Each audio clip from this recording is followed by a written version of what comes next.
Hi hello friends, இது உங்கள் Arjuna friends study circle. இன்றைக்கி நம்ம என்ன பார்க்க போகிறோம்னா, நம்ம சேனலில் ஃப்ரீயாக டெஸ்ட் பேட்ச் கண்டக்ட் பண்ணுறதா சொல்லியிருந்தோம். அதுக்கான சிலபஸும் நம்மளே கவர் பண்ணுறதா சொல்லியிருந்தோம்.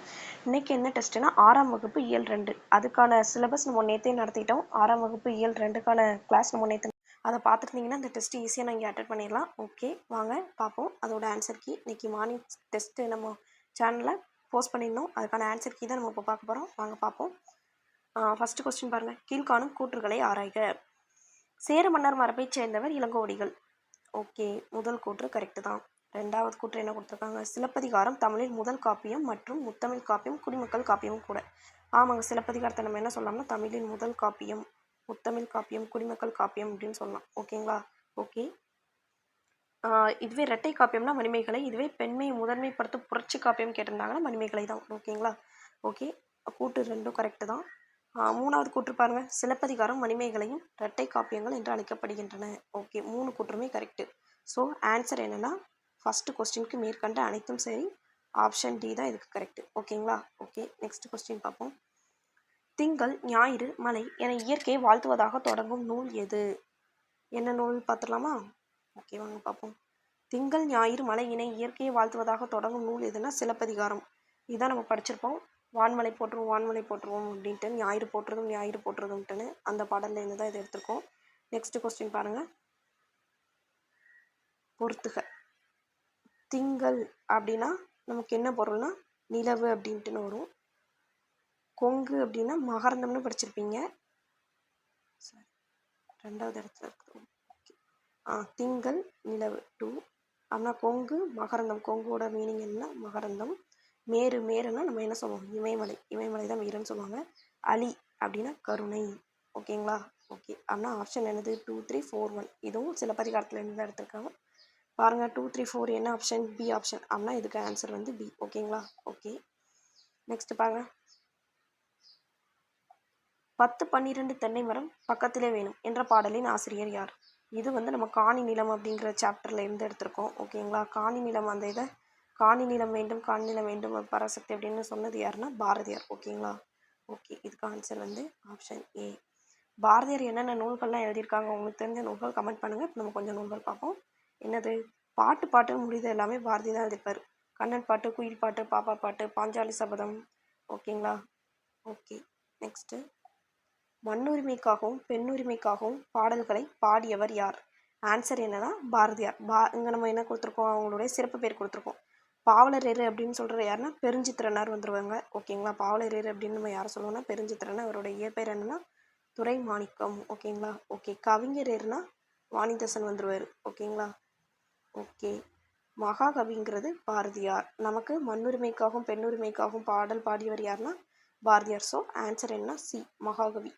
புரட்சி கவி நம்ம யாரை சொல்லுவோம்னா பாரதிதாசனை சொல்லுவோம். ஓகேங்களா? ஓகே,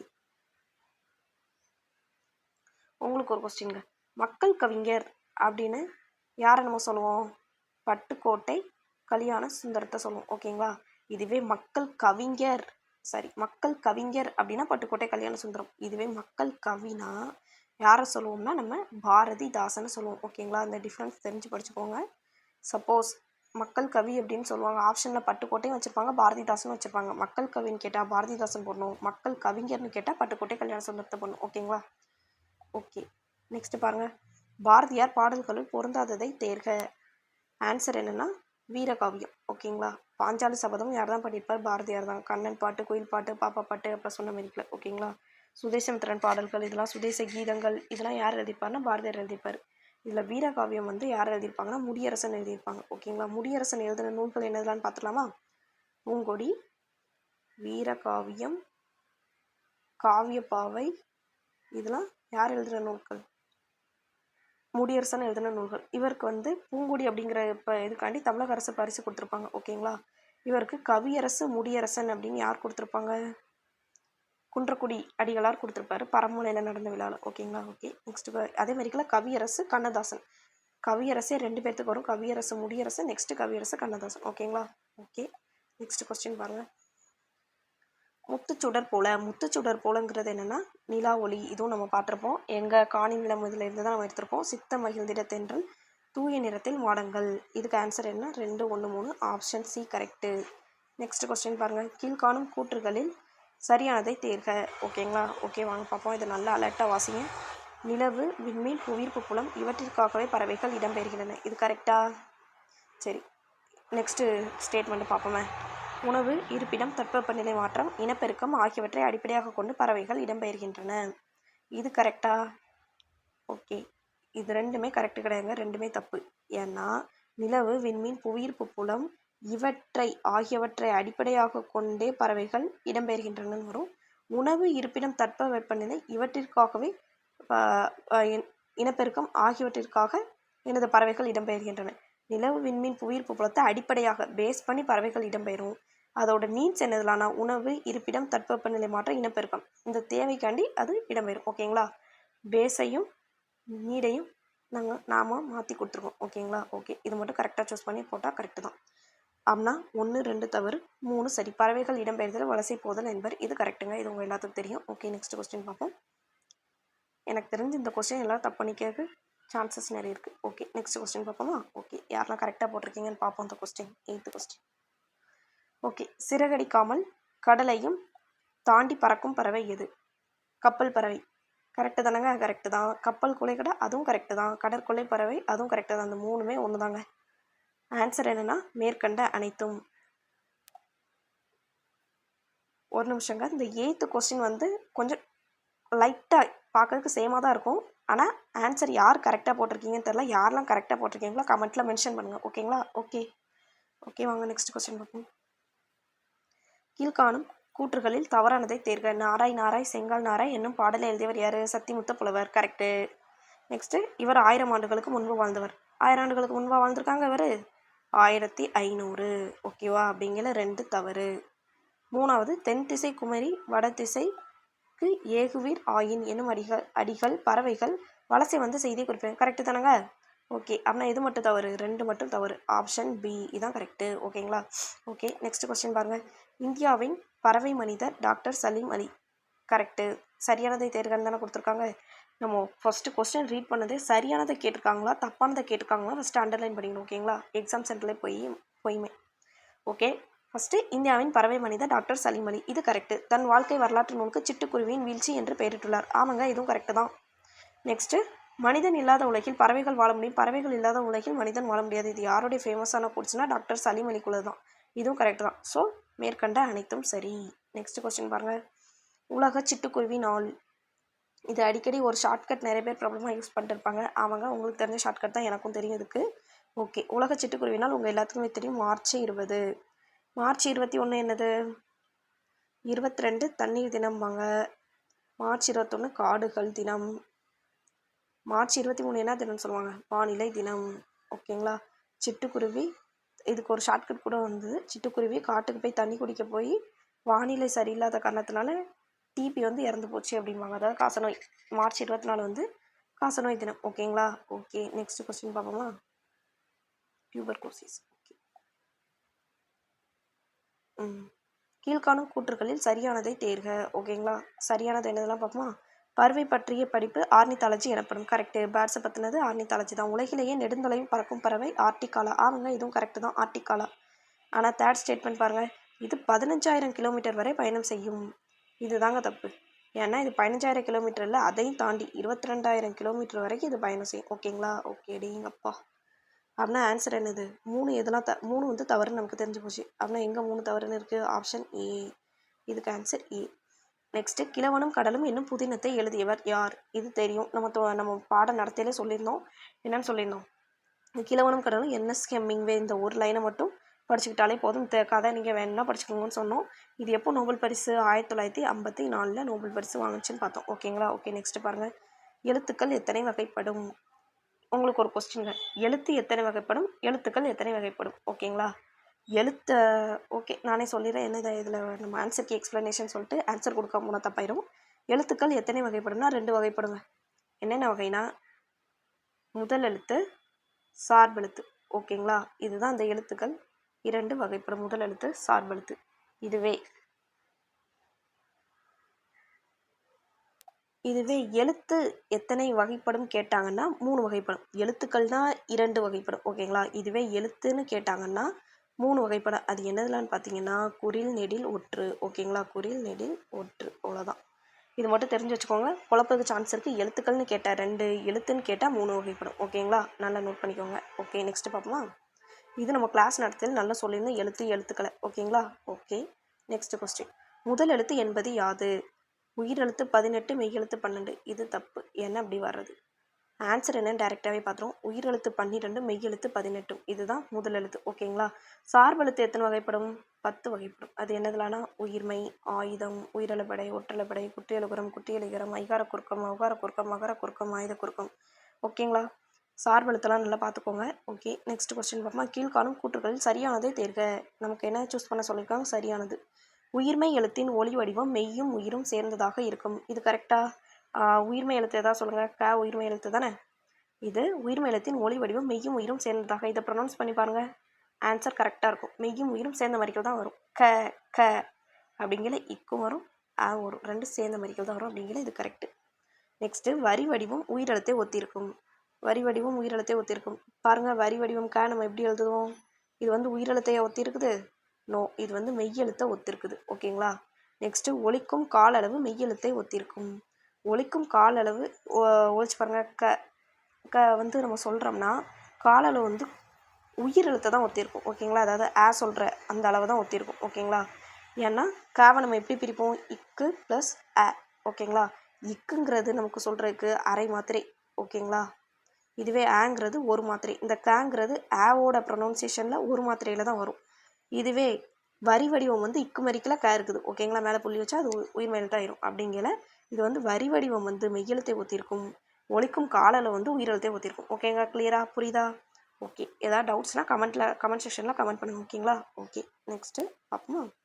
இது நம்ம கிளாஸில் தெளிவாக சொல்லியிருந்தோம் இந்த கொஸ்டின்லாம். ஓகே, ஆயுத எழுத்தின் பொருந்தாத பெயர்களை தேர்க. முப்புள்ளி, முப்பாற்புள்ளி, தனிநிலை, அக்கேனம், இதுதான் ஆயுத எழுத்தோட வேறு பெயர்கள். ஆனால் அங்கே என்ன கொடுத்துருக்காங்க? தனிநிலைக்கு பதிலாக தனிமொழி கொடுத்துருக்காங்க. ஸோ இது ராங். ஆனால் தவறானது எது? சி, ஆப்ஷன் சி தான் இதுக்கு கரெக்டு. நெக்ஸ்ட்டு ஆயுத எழுத்து தொடர்பான கூற்றுகளில் சரியானதை தேர்க. பார்ப்போமா.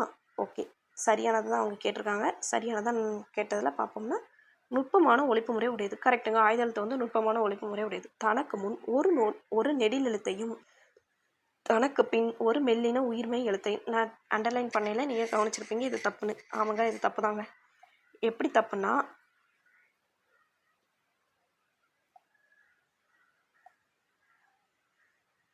எப்படி தப்புன்னு பார்த்தீங்கன்னா தனக்கு முன் ஒரு நெடில் எழுத்து வராது, தனக்கு முன் ஒரு குறில் எழுத்து வரும். தனக்கு பின் ஒரு மெல்லின உயிர் எழுத்தையும் பெற்று சொல்லின் இடையில் மட்டுமே வரும். இடையில் மட்டும் வருங்கிறது கரெக்டு தான். ஆனால் மெல்லின உயிர்மை வராது, வல்லின உயிர்மை எழுத்தை கொண்டிருக்கும். ஓகேங்களா, இதுதான். ஸோ ரெண்டாவது இது தப்புன்னு தெரிஞ்சு போச்சு. நெக்ஸ்ட்டு ரெண்டாவது தப்புன்னு தெரிஞ்சிட்டாலே பி ஆப்ஷன் கிடையாதுன்னு தெரிஞ்சு போச்சு. அனைத்தும் சரி. இந்த 2 ஆப்ஷனை எலிமினேட் பண்ணிடலாம். நம்ம 3 கரெக்டாக தப்பான்னு மட்டும் பார்க்கணும். ஆனால் 1 மட்டும் சரி. அந்த இது நுட்பமான ஒழிப்பு முறை உடையது. இது கண்டிப்பாக உங்களுக்கு கரெக்டுன்னு தெரிஞ்சாலே ஆப்ஷனை வச்சு ஏ தான் கரெக்டு அப்படின்னு நீங்கள் ஈஸியாக போடலாம். ஓகேங்களா. ஓகே, தனித்து இயங்கும். இது வந்து தப்புங்க. தனித்து இயங்காது. அக்கை வச்சு நம்ம எதாவது தனியாக சொல்ல முடியுமா? எக்கு அப்படின்னு சொல்லுவோம். எக்குங்கிறது குறியல் எழுத்து, கூங்கிறது வல்லின எழுத்து, வல்லின உயிர்மை எழுத்து. ஓகேங்களா. ஓகே, நெக்ஸ்ட் கொஸ்டின் பாருங்கள். இதுக்கு அப்புறம் ஆன்சர் என்னது? ஆன்சர் A1 மட்டும் சரி. நெக்ஸ்ட்டு பாருங்கள். நெக்ஸ்ட் என்னது? 20th ஒன்வேர்டு என்ன கொடுத்துருக்காங்க? மேட்ச் பண்ண சொல்லியிருக்காங்க. பொருள் தருக. கண்டம் வந்து என்னது? காண்டினென்ட். இது கரெக்டு தான். 1க்கு 1. வலசை வந்து என்னென்னு வரும்னா மைக்ரேஷன் வரும். புகலிடம் வந்து சாங்சுவரி, தட்பவெப்பநிலை, கிளைமேட்டு. ஸோ 1 4 2 3 ஆப்ஷன் டியில் தான் 1 4 2 3 இருக்குது. ஓகேங்களா. ஓகே, சிட்டுக்குருவியின் வாழ்நாள் எத்தனை ஆண்டுகள்? ஆப்ஷன் என்னென்னா உங்கள் 10 உங்களுக்கு கரெக்டுன்னு போட்டக்கூடாது, 13 கரெக்டுன்னு போட்டக்கூடாது. லைனை எல்லாத்தையும் வாசிக்கணும். 10 to 13 ஆண்டுகள் தான் கரெக்டு. ஓகேங்களா. ஓகே, 22வது பாருங்கள். உவமைக்கேற்ற பொருளை தேர்க. சிட்டாய் பறந்து விட்டான். சிட்டாய் பறந்து விட்டான் நம்ம யாரை சொல்கிறோம்? வேகம் போனவங்க தான் சிட்டாக பறந்துட்டான்ப்பா பைக்கில் அப்படிம்போம். ஓகேங்களா. அப்படின்னா என்னது? விரைவாக சென்று விட்டான். Option B. ஓகேங்களா, இதுக்கு ஆப்ஷன் பி தான் கரெக்டு. நெக்ஸ்ட்டு சிட்டுக்குருவின் அடைக்காக்கும் காலம் எவ்வளவு? சிட்டுக்குருவின் அடைக்காக்கும் காலம் எவ்வளோன்னா 14 நாட்கள், 14 days. 14 நாட்கள் அடைக்காத்து 15வது நாளில் குஞ்சு பொரிக்கும். ஓகேங்களா. சிட்டுக்குருவி எத்தனை முட்டைகள் வரை இடும்? 3லேருந்து 6 முட்டை வரைக்கும் இடும். ஓகேங்களா. சிட்டுக்குருவி எந்த பகுதியில் வாழாது? துருவ பகுதியில் அதால் வாழ முடியாது. இமயமலையில் 4000 மீட்டர் உயரம் வரை வாழும் தன்மை கொண்டது. அதாவது 4 கிலோமீட்டர், இமயமலையிலேருந்து 4 கிலோமீட்டர். ஓகேங்களா. ஓகே, நெக்ஸ்ட் கொஸ்டின் பார்ப்போமா. சிட்டுக்குருவி பற்றிய கூற்றுகளில் சரியானதை தேர்க. ஓகே, சரியானதாக கேட்டிருக்காங்க. ஆண் குருவின் தொண்டை பகுதி பழுப்பு நிறத்தில் இருக்கும். இது பழுப்பு நிறத்தில் எங்கே இருக்கும்? ஒன்றும் கருப்பு நிறத்தில் இருக்கும். ஓகேங்களா, ஆண் குருவினா தொண்டை வந்து கருப்பு கலரில் இருக்கும். அது அந்த பிக்சர்லேயே கொடுத்துருப்பாங்க புக்கில். இதெல்லாம் நம்ம தெளிவாக சொன்னோம். நெக்ஸ்ட்டு உடல் பகுதி அடர் பழுப்பு நிறமாக இருக்கும். நெக்ஸ்ட்டு ஸ்டேட்மெண்ட் பாருங்கள். இது தப்புன்னு தெரிஞ்சு போச்சு. அப்படின்னா ஒன்று மட்டும் சரிங்கிற ஆப்ஷனை எலிமினேட் பண்ணிடலாம். அனைத்தும் சரியும் எலிமினேட் பண்ணிடலாம். ஓகேங்களா, ஓகே. நம்ம செகண்ட் ஆப்ஷன் செக் பண்ணுவோமா? பெண் குருவியின் உடல் முழுவதும் அடர் கருப்பு நிறத்தில் இருக்கும். இது வந்து தப்புங்க. இது வந்து மங்கிய பழுப்பு நிறத்தில் இருக்கும். ஓகேங்களா, மங்கிய பழுப்பு நிறத்தில் இருக்கும். ஸோ மேற்கண்ட எதுவும் இல்லை, ரெண்டுமே தப்பு. இதில் சரியானது கேட்டிருக்காங்க. ஆன்சர் மேற்கண்ட எதுவும் இல்லை, ஆப்ஷன் டி. ஓகேங்களா, ஓகே. 25th question. இந்த டெஸ்ட்டோட கடைசி இதுக்கு வந்துட்டோம். ஓகே, பாரதியின் இயற்பெயர் யாது? பாரதியின் இயற்பெயர் என்னன்னு கேட்டிங்கன்னா நமக்கு மகாகவி பாரதியார்னு சொல்லுவோம். அவங்க கேட்டிருக்கிறது என்னது? இயற்பெயர் தான் கேட்டிருக்காங்க. ஓகேயா, நான் என்ன கேட்டிருக்கேன்? இயற்பெயர் தான் கேட்டிருக்கேன். ஓகே, அப்படின்னா சுப்பிரமணியன் வருமா? ஆமாங்க, சுப்பிரமணியன் தான் கரெக்டு. ஓகேங்களா, சுப்பிரமணியன் என்னது? பாரதியாரோட இயற்பெயர் என்ன? சுப்பிரமணியன். சுப்புரத்தினங்கிறது பாரதிதாசனுடைய இயற்பெயர். ஓகேங்களா, ஓகே. இதாங்க. ஓகே, யாரெல்லாம் 25க்கு 25ன்னு எடுத்தவங்க கமெண்ட் பண்ணுங்கள். மார்க்கு கம்மியாக வந்தவங்க ஃபீல் பண்ணாதீங்க. இது சும்மா சாதாரண டெஸ்ட்டு தான். நீங்கள் நல்லா படித்தா இதை விட அதிகமான ஸ்கோர் எடுத்துடலாம். 3 மாதத்தில் படித்து கிளியர் பண்ணவங்களும் இருக்காங்க. நம்ம சேனலை கண்டினியூஸாக ஃபாலோ பண்ணுங்கள். கண்டிப்பாக நீங்கள் நல்ல மார்க் எடுக்கலாம். இந்த குரூப் 4 நீங்கள் கிளியர் பண்ணிடலாம். நம்ம சேனலில் ஃபஸ்ட்டு சிலபஸை வச்சு பேஸ் பண்ணி கிளாஸ் நடத்திடுறோம். Next test. ஓகேங்களா, ஃபஸ்ட்டு குரூப் 4 பாஸ் பண்ணால் நமக்கு என்ன வேணும்? ஃபஸ்ட்டு என்னது? சிலபஸு. நெக்ஸ்ட்டு ஸ்கூல் புக்ஸு படிக்கணும். ஓகேவா, சிலபஸ் வைஸ் புக் எடுத்து ஸ்கூல் புக்ஸை படிக்கணும். நெக்ஸ்ட் என்னது? ப்ரீவியஸ் இயர் கொஸ்டின் பார்க்கணும் நம்ம கரெக்டாக. நெக்ஸ்ட்டு ஸ்கீம்ஸு, கரண்ட் அஃபேர்ஸு, இது எல்லாமே கொடுக்குற ஒரே சேனலுங்க நம்ம சேனல். எல்லாமே கொடுத்துட்றோம் நம்ம. டெய்லி ஷார்ட்ஸாக current affairs, schemes, previous year question daily ஷார்ட்ஸாக போட்டுறோம். ஸ்கீம்ஸும் டெய்லி வந்துடுது. கரண்ட் அஃபேர்ஸ் மட்டும் வீக்லி வருங்க. நம்ம அதுவும் ஷார்ட்ஸாக போட்டுடலாம். ஓகேங்களா, சம்டைம்ஸ் நிறைய இருந்துச்சுன்னா வீடியோவாக கொடுப்போம். ஓகேவா, நெக்ஸ்ட்டு சிலபஸை பேஸ் பண்ணி ஸ்கூல் புக்ஸ் வைஸு நம்ம படிக்க வச்சு டெஸ்ட்டும் நம்மளே கொடுத்துட்றோம். அதுக்கான ஆன்சருக்கு மார்னிங் டெஸ்ட்டு போட்டு ஈவினிங் வந்து ஆன்சருக்கு வந்துடும். எல்லோரும் உங்கள் மார்க்கை மறக்காமல் கமெண்ட் பண்ணுங்கள். நம்ம சேனலை மறக்காமல் உங்கள் ஃப்ரெண்ட்ஸுக்கு ஷேர் பண்ணுங்கள். ஏன்னா நம்ம இப்போ தான் ஸ்டார்ட் பண்ணியிருக்கோம் இந்த சேனல். ஓகேங்களா, இப்படி ஒரு டெஸ்ட்டு சீரிஸ் நடக்குங்கிற நிறைய பேர்த்துக்கு தெரியாமல் இருக்கலாம். கண்டிப்பாக அது அவங்களுக்கு யூஸ்ஃபுல்லாக இருக்கும். நீங்கள் மறக்காமல் ஷேர் பண்ணுங்கள். இந்த வீடியோ பிடிச்சிருந்துச்சுன்னா லைக் பண்ணுங்கள். மறக்காமல் மார்க்கை கமெண்ட் பண்ணுங்கள். கண்டிப்பாக உங்கள் கமெண்ட்டுக்கு நான் ரிப்ளை பண்ணுவேன். ஓகேங்களா, ஓகே, பாய், தேங்க்யூ.